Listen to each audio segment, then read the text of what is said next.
नमस्कार, सुस्वागतम. मला भक्तिगीत बोलायचं होतं, त्याच्यामुळे मी इकडे थोडंसं आहे ना मेजरमेंट घेते की मी एक्झॅक्ट कुठे उभी राहिली तर फ्रेममध्ये कंप्लीट दिसेन. सो पण काही बोला, गाणं बोलणं खूपच डिफिकल्ट आहे, खूपच डिफिकल्ट आहे. माझे इतके रिटेक झालेत, त्यात आवाज पण इतका ठीकठाक नव्हता, बट ट्राय केलं.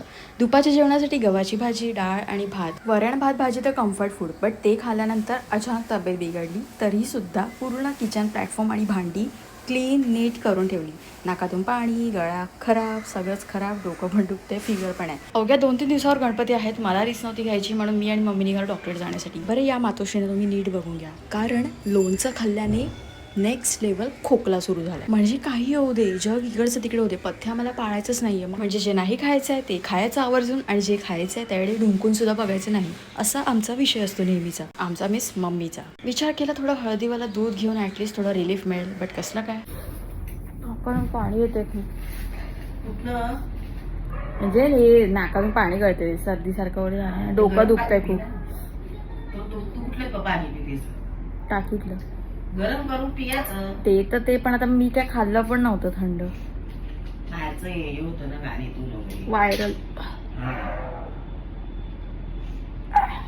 हे तर सगळं होतच राहील. आय होप की मी 1-2 दिवसात ठीक होईल. बट आपण जरा पिठलं आणि भात करून घेऊया. आता दुसरं काही करायची माझी इच्छा नव्हती, ताकद पण नव्हती, म्हणून म्हटलं की चुटकीमध्ये पिठलंच करून घेऊया. बाय द वे रेसिपी मी आधी शेअर केलेली आहे, पण पुन्हा एकदा तुम्ही बघून घ्या की मी काय काय करते. कारण ओल्ड व्हिडिओज मागे मागे जातात, त्याच्यामुळे नवीन आपल्यासोबत माणसं जोडली जातात, नवीन फॅमिली जोडली जाते, त्यांना त्या रेसिपीज हव्या असतात.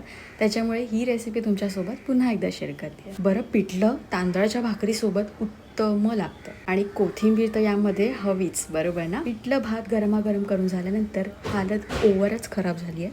बट एनिवेज, जगातल्या सगळ्या गोष्टी एक बाजूला, पण या मेडिसिन्स एक बाजूला.